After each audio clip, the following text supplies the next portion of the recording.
Welcome to the feature series, How Roger Penske Changed the Indy 500 on the Marshall Pruitt podcast, which celebrates the most successful entrant at the Indianapolis Motor Speedway on the 50th anniversary of his first event in 1969.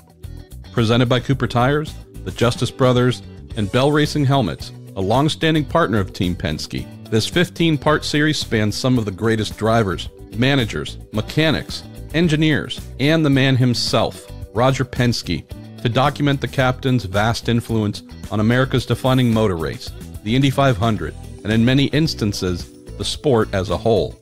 We'll also be joined by a reporter who covered Penske's Indy debut a half-century ago and some of his fiercest rivals, many of whom admit to being fans of the 82-year-old icon. Our guest on this episode of How Roger Penske Changed the Indy 500 is the greatest of all time, Mario Andretti, whose lone Indy 500 win came the same year as Penske's introduction to Indy, and who drove for the captain at the Speedway from 1976 to 1980.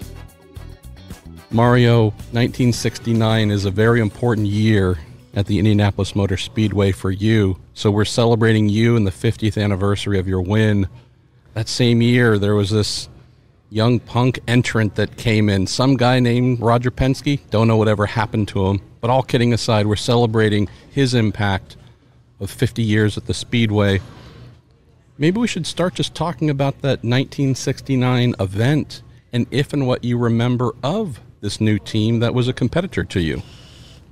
Well, first of all, you got to look back and you see the issues that I had to deal with, on my side. And quite honestly, it was, I had, known Roger at the time. And the one thing that I always knew that if he would show up, with all the bells and whistles, Roger had always done everything just absolutely first class, and it's so easy to talk about him because, it's all superlatives.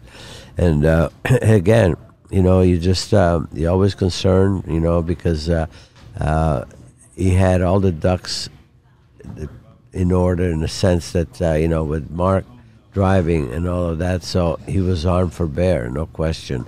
The only thing that we were hoping is they would be a little bit green, setups and all that, but nevertheless, he was a force to be reckoned with right from the very beginning, no question about it. And again, you could just go on and on and on, and he elevates, the class of anywhere that he, anything that he touches, it just, it's got a dimension that grows after that because he'll set the standard. And he's done that from day one, quite honestly. You look at the preparation of the cars, the team, everything that the professionalism that is shown, from the beginning. And it's many ways intimidating, guarantee you, to all the competitors because, that he doesn't leave any stones unturned either, So, again, yeah, he met his mark, right at the outset. You mentioned knowing him as a driver first, someone whose driving career was really excellent as well. The most underreported aspect of Roger Penske's contributions to the sport. How did that shape your relationship with him, with your interactions with him? Again, it's one thing as a driver like you in your prime, just saying hello and knowing fellow team owners, but it feels like you looked at Roger as one of your own. Well, no question, because here's, I was always interested in, in sports cars. Very keen interest, and of course that's when he pretty much came to light, if you will, in our world. And again, he was right there, with top level cars and at the forefront, of everything. So a good-looking dude on top of everything else, And so, yeah, he, before I even got to meet him, I knew of his exploits. And in fact, that the biggest surprise to me was that he came out of the cockpit, so early, and then he just pursued, he just wanted to be, just have his own team and go in that direction. on the business side. But I know that all along while he was, in our sport, he was building his own empire as well. So we all know what he's done with that. But the thing that always amazes me about this man is he's all in. I mean, total racer. I mean, here's a man that's a billionaire, and he could just go out there on an island and just soak the sunshine and just enjoy life in that respect and do everything. He's at every racetrack. He's in Australia. He's whenever there's a weekend off, he's in NASCAR and then Indy cars. And so I love Kathy. She just she's like Deanne used to be. Has to be someone really totally understanding and knowing that if she would ever make him feel guilty, he'd be so miserable. So these gals have they're angels, for us. They in so many ways have sacrificed so much of their own life, just to be able to please us because we're so damn ambitious, and selfish. And one thing about Deanne, I just will always love her to eternity, that not once she ever made me feel guilty, for doing things. And I think, I look at Kathy, I think I see the same thing. Wow. But Roger's Roger, he'll, the marks that he has established already in our business will never be equaled, in my opinion. But certainly a highest standard you could possibly have, to be able to follow. Since 1954, the Indianapolis Motor Speedway has served as the proving grounds for the world's most legendary helmet brand. From Jimmy Bryan to Mario Andretti and Helio Castroneves, Bell Helmets has and continues to protect some of the all-time greats. Follow the journey on social media at Bell Racing HQ or by visiting bellracing.com. There's a great story about how, on the topic of driving talent, what could have been, a certain guy by the name of Penske who had an opportunity to take his rookie test here at the Speedway, and someone who actually got a chance to do that. Can you just share that story for those who haven't heard it? Because, again, I think it's another beautiful intersection of the two of you. Yes, indeed. Actually, as I said, it's a blessing that the driving was really his primary objective, and somehow he was the one that was, after Chuck Halls got hurt, he was the one that was first asked to be fitted up in a car and do a test, and somehow he, I don't know what happened, but he couldn't do it, so I was the second choice, and it turned out to be obviously a huge moment in my career, because I always have to say, what if this wouldn't have happened? What if, it's always moments like that. There are key moments. Wow. That what if it didn't happen?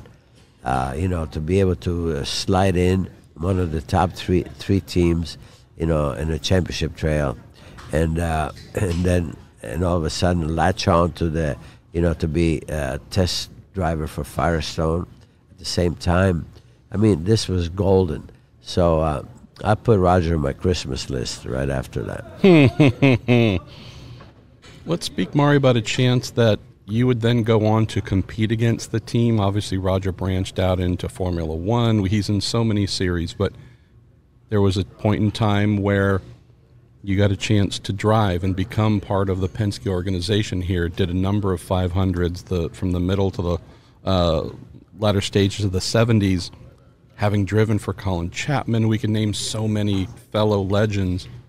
What did you see within this Team Penske organization that was either unique or slightly different than some of the cultures or ways of being than the other teams you'd been with? Well, here, yes, indeed. I mean, you go back to, to 1976 when, of course, when Val Parnelli just dropped out of Formula One. They told me, they said, we'll just never even discussed it with me, actually. And the news came to me through Chris Economaki while I was on the grid at Long Beach. And he said they pulled the rug from Formula One, and all of a sudden, all right, well, the story is, of course, they said, well, we're coming back, and you can do Indy cars. I said, no. I said, I'll do Indy cars, but not with you. I said, I will do Formula One. And, luckily I landed with Colin Chapman. But then I called Roger and said, hey, Roger, how would you like to have a part-time driver, during my Formula One days here? And he says, absolutely, immediately. He had a car for me. And that to me, here I had the best of both worlds, Lotus and Roger Penske. And this is one thing that trust me, I'm not just throwing bouquets, but I look back in my career and say that I drove for Mr. Ferrari, I drove for, Colin Chapman, and I drove for Roger Penske, Carl Haas.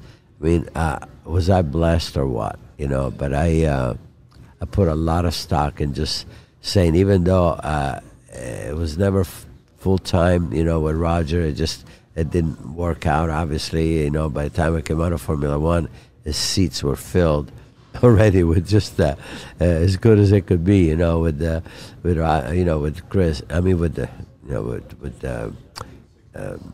Mears in there, So, but nevertheless, I can say that I drove for Roger, and that's a big, big star. Let's close, Mario, talking about legacy. So, as you know, myself, Robin Miller, and others, we call you all the time because you are our bridge to the past, the present, in between. Roger is the same way for us as well, from the team owner side, the business side. Knowing the two of you do have this really great link of celebrating a 50th anniversary the same year here at the 500, just what comes to mind of this enduring friendship you've had? What are some of the long-standing impacts he's maybe just had on you as a person? Well, obviously I think there's mutual respect, certainly on my side with Roger, and it's always, whenever we see each other, it's always a nice, even though it's a brief, everybody's busy, but it's always a nice meeting. Always look forward to that, and that will remain forever. I treasure that. I treasure that aspect. So again, these are when I look back, and when you look back at something with fondness, and then the person that actually created that is still around with you, and it's always it's a beautiful part of just being here. And that was how Roger Penske changed the Indy 500. You can catch this series and more than 500 episodes at the brand new MarshallPruittPodcast.com site. All brought to you by Cooper Tires, the Justice Brothers, and Bell Racing Helmets.